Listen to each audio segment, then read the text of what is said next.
Satu hal yang ku rindukan, ya Tuhan, selalu berada di dekatmu, dengan segenap hati, dengan segenap jiwa. Ku menanti di hadirat-Mu. Satu hal yang ku rindukan, ya Tuhan, selalu berada di dekat-Mu, dengan segenap hati, dengan segenap jiwa. Ku menanti di hadirat-Mu. Lebih dalam lagi ku rindukan Tuhan, lebih dari segala yang ada. Lebih dalam lagi ku cinta Kau, Yesus. Ku mengasihi-Mu.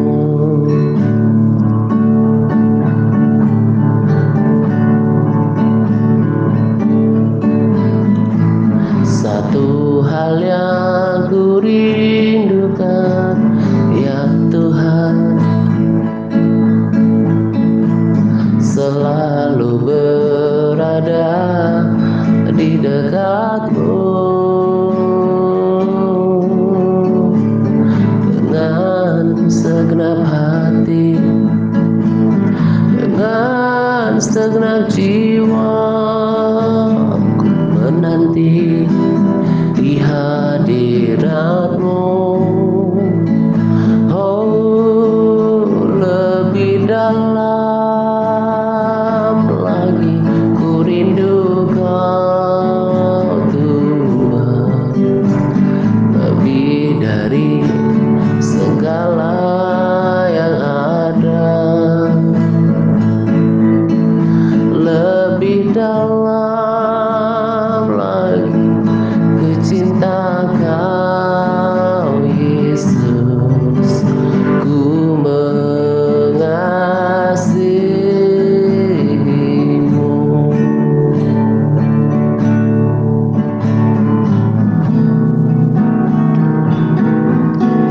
Lebih dalam lagi ku rindu Kau, Tuhan, lebih dari segala yang ada.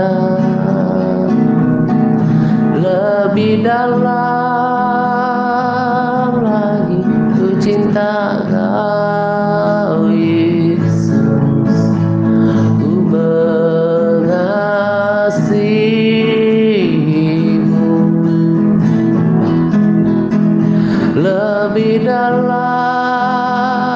lagi ku rindu Kau, Tuhan, lebih dari segala yang ada.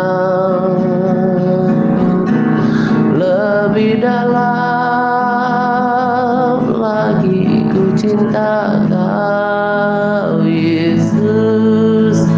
Ku mengasihi-Mu. Lebih dalam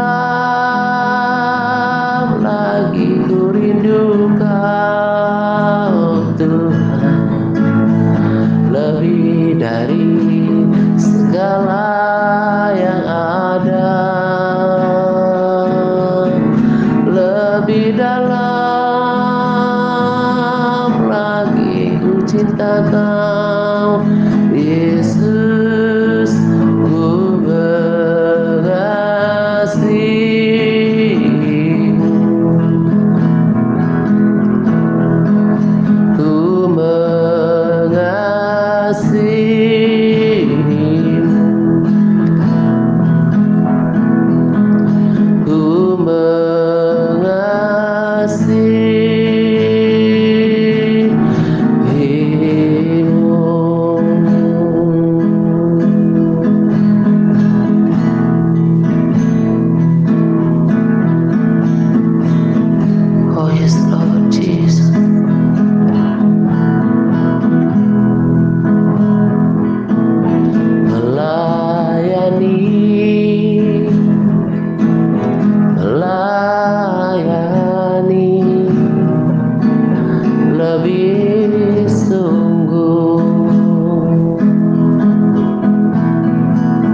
mendoakan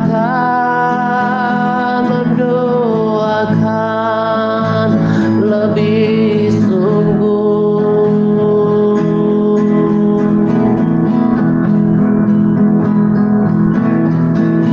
Tuhan mendoakan kepadaku lebih dulu, mendoakan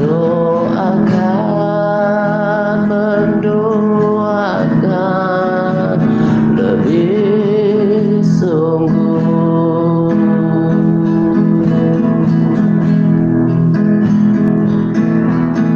Melayani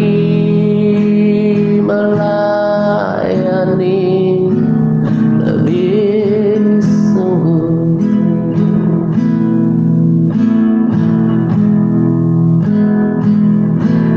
Melayani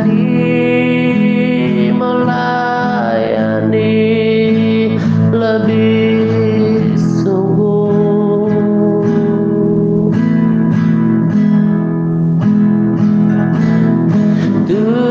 Tuhan lebih dulu melayani kepadaku, melayani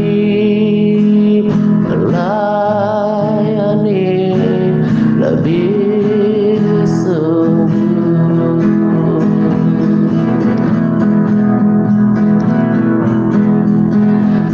Melayani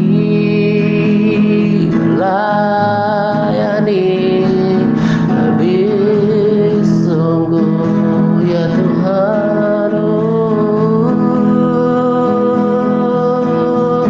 Melayani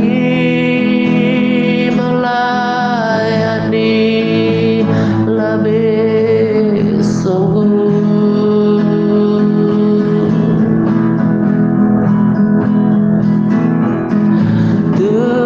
Tuhan lebih dulu melayani kepadaku, melayani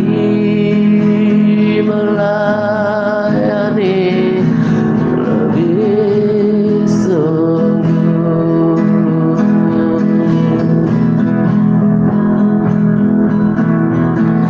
Melayani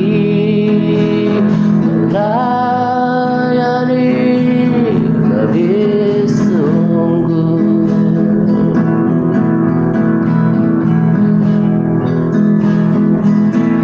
Melayani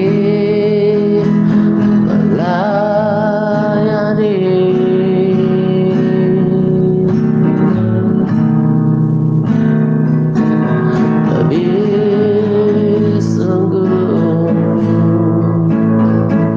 lebih sungguh.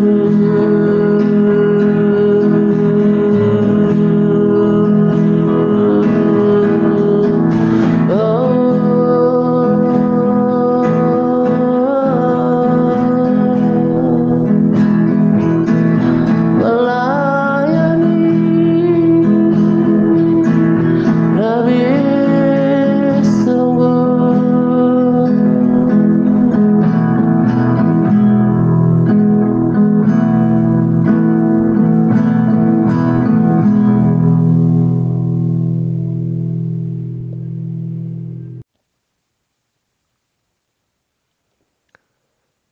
Shalom semuanya. Salam damai sejahtera untuk kita sekalian. Pada kesempatan ini saya akan berbagi kesaksian dalam video sesi kesaksian yang juga di dalam kesaksian ini saya bagikan ayat firman Tuhan yang mendasari dan menguatkan hati saya dan berharap menguatkan kita semua gitu ya. Jadi ini bukan semata kesaksian atau rangkaian kata-kata dari kesaksian saya, tetapi juga firman Tuhan yang mendasari, menguatkan, mengokohkan apa yang saya lakukan gitu ya. Dan berharap sekali lagi setiap orang yang mendengarkannya bukan hanya sekedar dikuatkan, diberkati, tetapi lebih daripada itu adalah berkomitmen untuk mengikuti teladan yang saya bagikan pada kesaksian, dan tentunya terlebih menjadi pelaku firman Tuhan. Makanya tadi saya katakan bukan semata kesaksian, tetapi firman Tuhan yang saya sertakan dalam kesaksian adalah sesuatu yang sangat terbukti. Makanya saya tidak tidak tidak uh, hanya berharap bahwa kesaksian ini memberkati, menguatkan, tapi diteladani gitu, diikuti, sebab berkat rohani yang sama, kemudian pengalaman rohani yang sama, bahkan kesaksian yang lebih daripada yang saya bagikan hanya akan dialami ketika mengikuti dan meneladani apa yang saya bagikan pada kesaksian ini gitu. Nah, jadi saat ini saya sedang me, me, mencari waktu khusus gitu ya. Udah niat banget gitu, dan kiranya Roh Kudus memampukan saya untuk melakukan puasa secara berturut-turut ya, 40 hari ke depan. Dan kali ini saya rekaman adalah hari kedua gitu. Memang seperti yang sering saya katakan, berpuasa sudah menjadi gaya hidup saya berselang sehari gitu ya. Yang puasa ibadah, lalu kemudian intermittent fasting. Tapi kali ini ada dorongan yang kuat, betul-betul ingin puasa, uh, ambil waktu puasa betul-betul 40 hari berturut-turut, dan juga puasanya itu uh, yang biasanya saya suka sampai jam 12 gitu ya, kalau yang hari-hari gitu. Tapi kali ini paling cepat itu saya berkomitmen jam 5 baru buka puasa. Saya betul-betul menunjukkan kesungguhan saya kepada Tuhan gitu ya. Kayak kemarin saya baru buka rasanya jam 7 malam gitu ya. Sudah sangat lelah secara fisik, tapi hari pertama pun bahkan memasuki hari kedua, saya sudah melihat kerja kuasa Tuhan yang memulihkan gitu ya. Karena di dalam berdoa, berpuasa, merendahkan diri itu kan salah satu yang kita harapkan adalah Tuhan memulihkan hati, jiwa, memulihkan batin, memulihkan semangat, kekuatan baru gitu. Karena bagi saya hidup akan menjadi nikmat ketika tetap merasakan persekutuan dengan Tuhan, merasakan kegairahan dengan Tuhan gitu. Nah, itu yang paling penting dan paling terutama dalam kehidupan saya. Itu kenapa saya rela membayar harga untuk tidak makan dan tidak minum. Sesuatu yang tidak disukai oleh daging, dan sesuatu yang juga ya kan, kenikmatan makan dan minum itu kan sangat mengikat, yang membuat orang kemudian akhirnya obesitas, bahkan jatuh terkena dalam berbagai sakit penyakit seperti akibat kurangnya penguasaan diri terhadap makan dan minum kan gitu. Tapi saya bayar harga untuk itu karena saya, untuk sesuatu yang paling berharga dalam hidup kita mau bayar harga. Nah, yang paling berharga dalam hidup saya adalah kedekatan batin dengan Tuhan gitu. Jadi saya mau bayar harga ke depan. Saya selalu minta Roh Kudus memampukan saya setiap hari untuk saya sanggup menguatkan tekad saya untuk berpuasa at least untuk 40 hari ke depan gitu. Sebuah angka rumusan yang dilakukan Yesus, juga Musa. Jadi sebetulnya bukan mau ikut-ikutan, tapi itu semuanya contoh-contoh sempurna yang ada dalam firman Tuhan yang bahkan diikuti Tuhan Yesus gitu.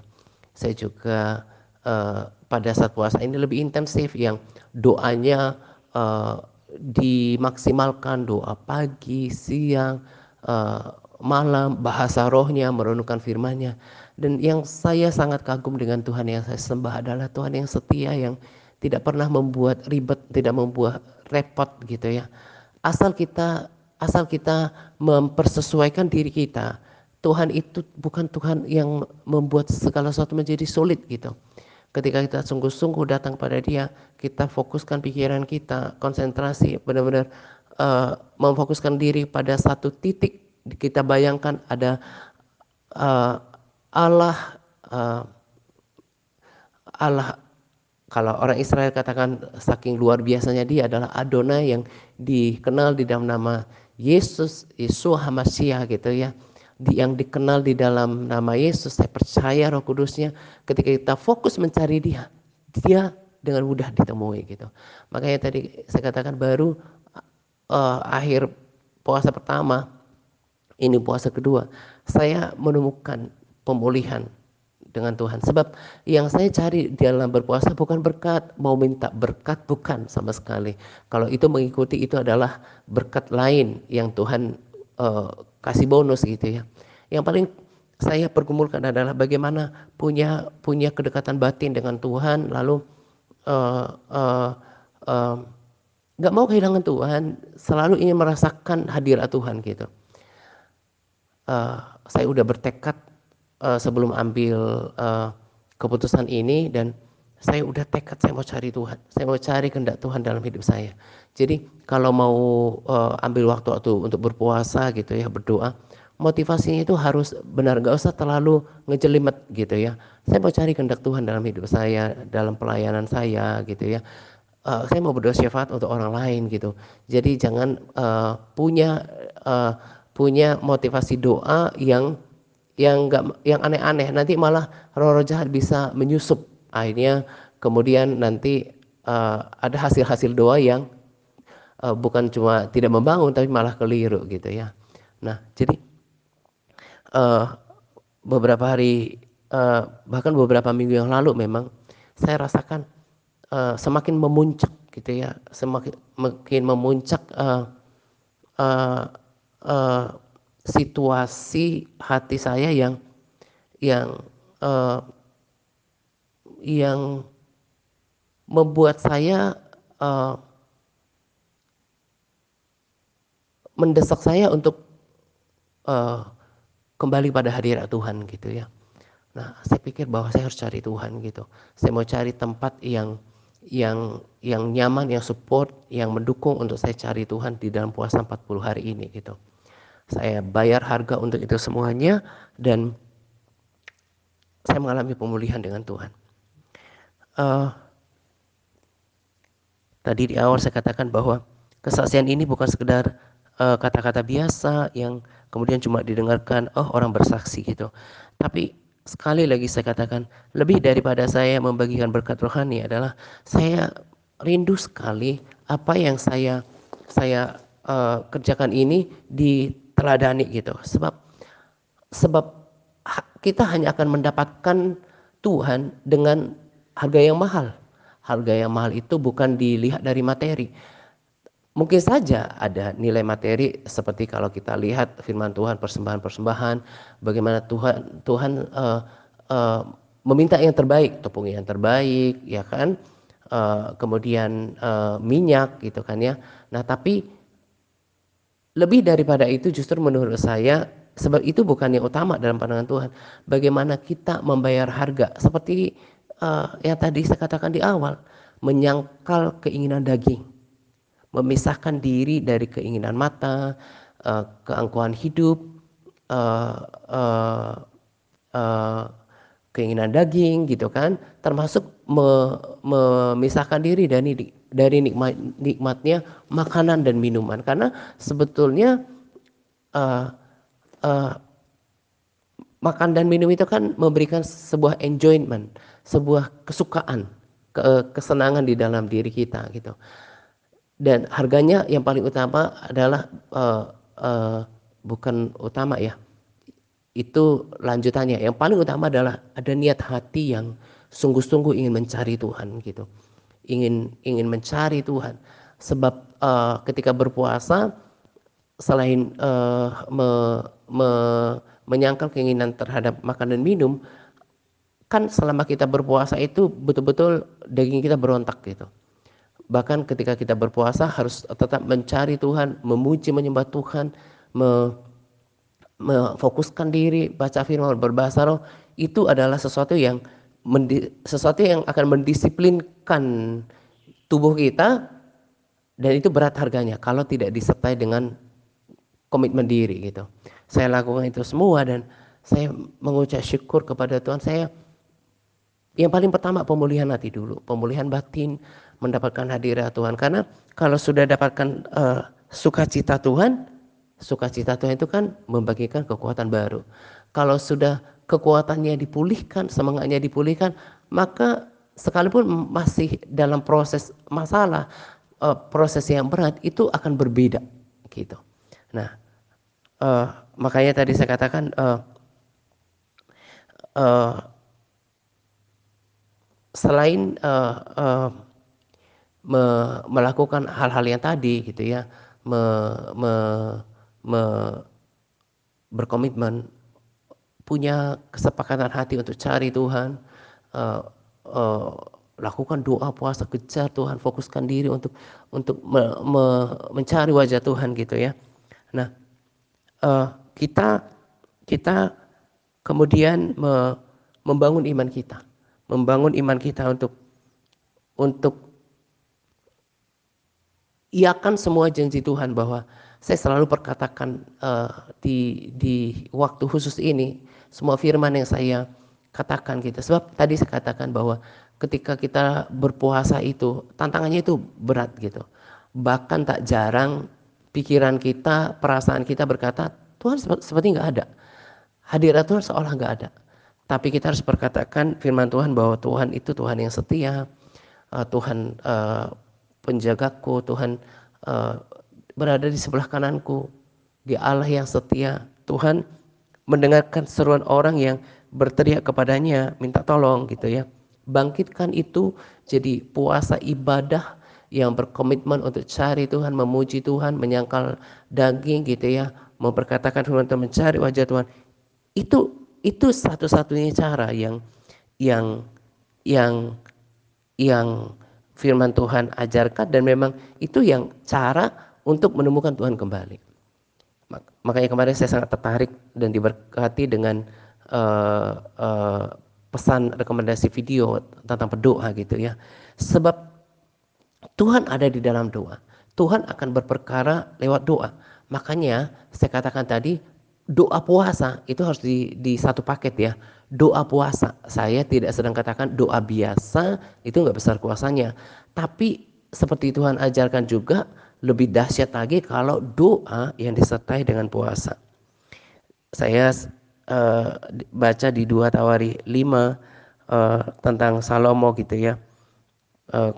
Masa Salomo, bagaimana para peniup nafiri dan para penyanyi senantiasa serentak memperdengarkan paduan suaranya untuk menyanyikan puji-pujian dan syukur kepada Tuhan.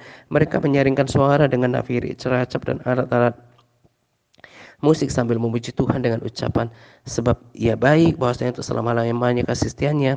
Pada ketika itu rumah itu, yakni rumah Tuhan, dipenuhi awan, sehingga imam-imam itu tidak tahan berdiri untuk menyelenggarakan kebaktian oleh karena awan itu.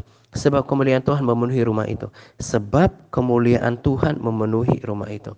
Jadi setiap kebaktian, baik kebaktian di dalam gereja, kebaktian yang dilakukan pribadi, termasuk kebaktian keluarga, yang sungguh-sungguh mencari meninggikan Tuhan, itu sebetulnya itu adalah cara menghadirkan kemuliaan Tuhan. Doa juga sarana bertemu dengan Tuhan. Jadi kalau ada orang yang sungguh-sungguh mencari Tuhan, katanya cuma dalam perkataan atau hati sih mau cari gitu ya, itu seperti sebuah perjalanan yang tanggung kalau nggak disertai dengan komitmen diri untuk berdoa sungguh-sungguh, kemudian mencari wajah Tuhan lewat masuk dalam hadiratnya, membawa korban pujian penyembahan gitu. Jadi supaya lengkap, karena itu rumusnya, Yesus ketemu dengan Bapaknya itu harus melakukan tahap yang namanya berdoa. dalam pelayanannya dia berpuasa. Saya yakin tentulah itu satu paket berdoa dan berpuasa mencari Bapaknya. Dan tadi juga saya bacakan uh, uh, bagaimana para peniup nafiri dan penyanyi menaikkan puji-pujian kepada Tuhan. Itu memanggil Tuhan, menarik Tuhan datang, dan Tuhan itu selalu datang dengan kemuliaannya. Tuhan gak bisa dipisahkan dengan keilahiannya, kemuliaannya. Itu satu paket. Ketika Tuhan datang menyatakan hadiratnya, pasti menyatakan kemuliaannya. Di Mazmur 65 ayat 4 dikatakan, berbahagialah orang yang kau pilih dan yang kau suruh mendekat untuk diam di pelataranmu. Kiranya kami menjadi kenyang dengan segala yang baik di rumahmu, di baitmu yang kudus. Jadi, kapan orang merasakan kemuliaan Tuhan? Kapan merasakan kekuatan baru? Kapan merasakan sukacita, kebahagiaan yang ilahi yang daripada Tuhan? Ketika orang mengambil keputusan untuk mendekati Tuhan lewat doa, menaikkan pujian penyembahan, dan lebih mantap lagi kalau disertai dengan komitmen untuk berpuasa. Berbahagialah orang-orang yang diam di rumahmu, yang terus-menerus memuji engkau. Berbahagialah manusia yang kekuatan dalam engkau, yang berhasrat mengadakan ziarah. Apabila melintasi lembah Baka, mereka membuatnya menjadi tempat yang bermata air. Bahkan hujan pada awal musim menyelubunginya dengan berkat. Mereka berjalan makin lama makin kuat hendak menghadap orang-orang di Sion. Sebelum saya lanjutkan, saya ada dengarkan sebuah video yang mengatakan bahwa akan banyak orang Kristen yang undur daripada Tuhan karena kesulitan saat ini. Saya bisa terima itu atas dasar pertama diri saya.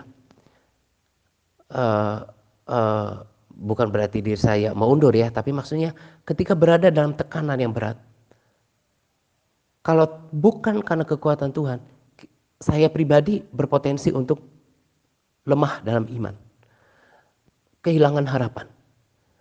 Dan melihat fakta memang begitu. Jangankan sebelum kesesakan, demi materi, demi jabatan, demi popularitas saja, banyak orang yang meninggalkan imannya dari Tuhan Yesus. Apalagi dalam masa kesesakan, sebab banyak orang yang kemudian merasa tidak ditolong oleh Tuhan, merasa ditinggal oleh Tuhan, merasa tidak menemukan jalan keluar. Mau tahu alasannya kenapa? Karena mereka tidak mencari Tuhan. Kalau orang mencari Tuhan, Tuhan mau katanya zaman akhir, mau katanya sudah zaman tidak anugerah, katakan begitu ya, Tuhan akan tetap berpegang dengan janjinya. Ketika ada seseorang yang datang mencari Tuhan dengan senap hati, bertobat, mengakui dosanya, berbalik kepada Tuhan, mencari Tuhan setiap masa. Karena Tuhan itu setia, setiap masa apapun dia dapat ditemui. Karena mereka tidak cari Tuhan. Dan saya yakin kebanyakan mereka adalah orang Kristen yang mungkin Kristen KTP, sebagian Kristen KTP, Kristen keturunan, atau Kristen bahkan mungkin juga bergereja di gereja bertepuk tangan, harismatik, tapi tidak, perhatikan ini, tidak memiliki jam-jam doa yang teratur, tidak memiliki pergaulan dengan firman Tuhan, tidak puasa rutin. Padahal puasa rutin harusnya itu dilakukan oleh orang Kristen untuk tetap membangun hubungan dengan Tuhan. Mereka kemudian menjadi lemah, mereka menjadi putus asa, mereka meninggalkan imannya kepada Tuhan, dan saya percaya itu. Tadi saya katakan pengalaman saya juga begitu. Saya bisa hampir kehilangan iman, kehilangan harapan kalau saya tanpa kedekatan dengan Tuhan. Itulah kenapa saya katakan bahwa apa yang terpenting dalam hidup adalah Tuhan. Maka saya akan bayar harga, saya tinggalkan hiruk pikuk kesibukan yang berpotensi menjauhkan saya daripada Tuhan. Apalagi minggu yang lalu saya ini kalau tidak ketiga, keempat kali saya berdoa pengangkatan, bermimpi tentang pengangkatan, dan kejadian yang sama, selalu sama. Saya tidak boleh dari dulu, bukan soal tentang kesaksian pribadi saya, tentang apapun, hal yang sederhana sudah prinsip dan Tuhan sudah ubahkan, gak ada kebohongan. Saya terangkat dan itu seperti mengingatkan saya, mendorong saya untuk kejar Tuhan. Gak mau kehilangan yang paling berharga adalah nanti bersama dengan Tuhan gitu kan. Nah, jadi saya rasakan beratnya pergumulan itu untuk tetap mempertahankan iman, mempertahankan gairah. Saya tidak mau kehilangan yang berharga, saya putuskan untuk mencari Tuhan. Nah, itu yang saya mau katakan kepada kita semuanya. Kalau diberkati dengan kesaksian ini, mau dapatkan berkat yang sama, mau dapatkan berkat yang lebih, gak boleh cuma dengarkan kesaksian, tapi mulai mengikuti teladan. Saya bahkan lewat video ini juga saya mau uh, undang para pendoa di TRC gitu ya, untuk ikut pada, walaupun saya sudah 2 hari ini berjalan. Ini saya rekaman hari Selasa, dan ini rekaman kalau nggak hari Rabu mungkin hari Jumat. Artinya berarti saya udah 3-5 hari berjalan. Yuk kita samakan waktunya. Saya kalau mewajibkan sih, saya khawatir pertama masih ada yang kedagingan atau mungkin faktor usia gitu ya. Jadi berharap sih ada yang kita sepakat berdoa mencari wajah Tuhan gitu ya. Walaupun 40 harinya kemudian nanti nggak bersama-sama selesai gitu. Kita berdoa, apalagi kita yang melayani, yang berdoa untuk banyak hal. Kita satukan kekuatan spiritualnya. Kita berdoa, kita mencari Tuhan sungguh-sungguh. Bersyafaat, mencari wajah Tuhan, membangun kerohanian, dan akan ketemukan hadirat Tuhan itu. Di Kisah Para Rasul 2 ayat 28. Engkau memberitahukan kepadaku jalan kehidupan. Engkau akan melimpahi aku dengan sukacita di hadapanmu. Kapan kita berhadapan dengan Tuhan? Ketika kita masuk dalam doa. Masuk tempat Maha Kudus Tuhan. Ruang Maha Kudus. Masuk dalam pujian penyembahan dengan fokus. Jangan memuji menyembah Tuhan. Itu termasuk latihan ibadah. Jadi jangan memuji menyembah Tuhan tapi pikiran kemana-mana. Latihan ibadah itu bukan latihan hanya secara fisik, tapi latihan fokus juga hanya kepada Tuhan. Kapan kita akan terima sukacita yang daripada Tuhan yang akan bangkitkan kekuatan? Ketika kita di hadapan Tuhan lewat doa, pujian, penyembahan, dan lebih mantap lagi kalau berpuasa. Alangkah limpahnya kebaikanmu yang telah kau sampaikan bagi orang yang takut akan engkau, yang telah kau lakukan bagi orang-orang yang berlindung padamu di hadapan manusia.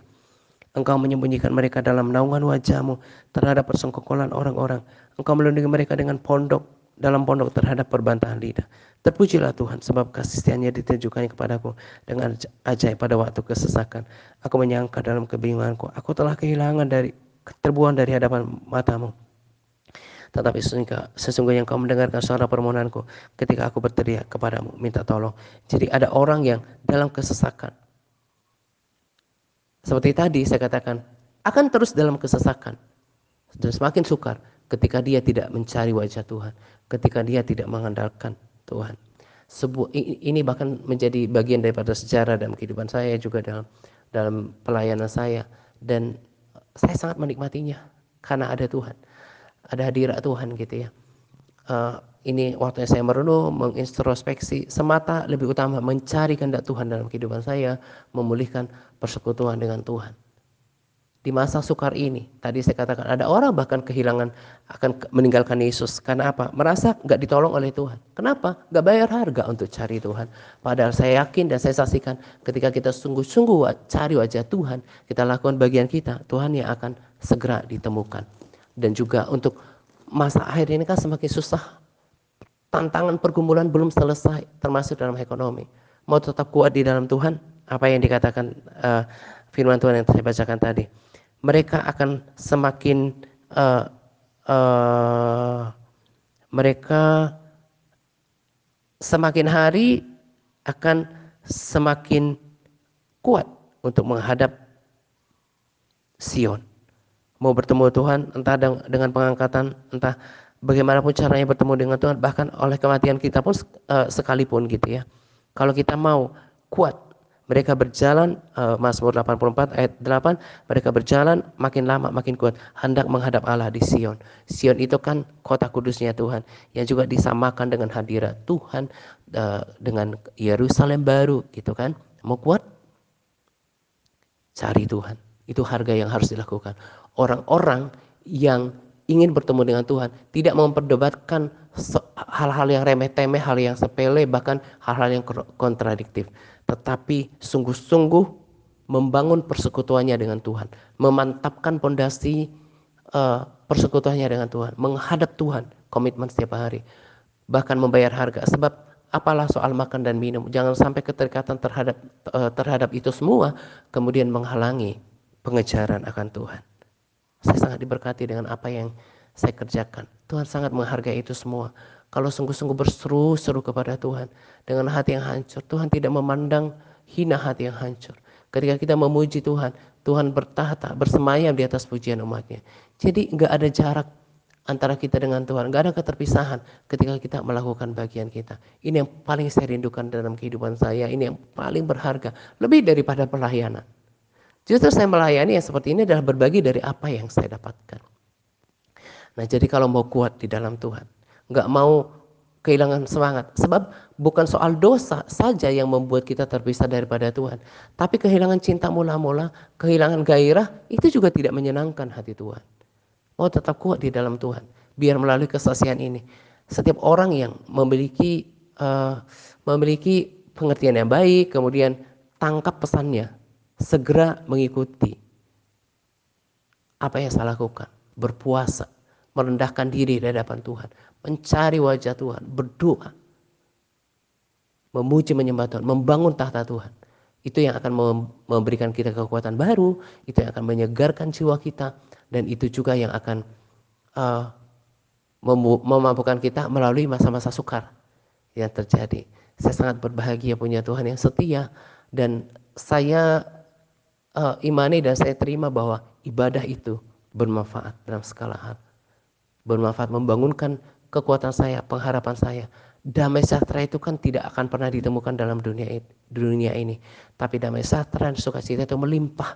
Kasih setia Tuhan itu melimpah ketika kita masuk dalam hadirannya. Sebab Tuhan sangat sayang sama kita. Ketika kita menempatkan diri kita sebagai anak yang mengasihi Bapa, maka segala berkat rohani yang tersedia di hadiratnya kita bisa nikmati.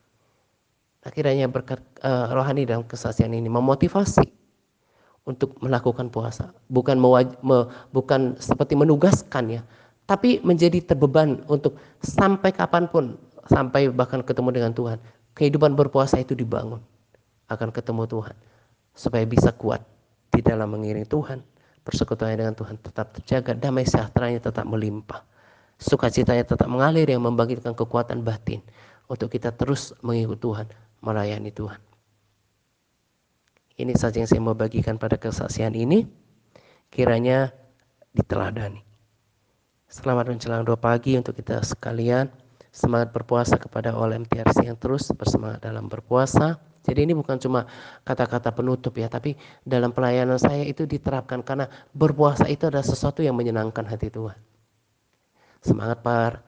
Tuhan Yesus memberkati kita senantiasa. Amin. Melayani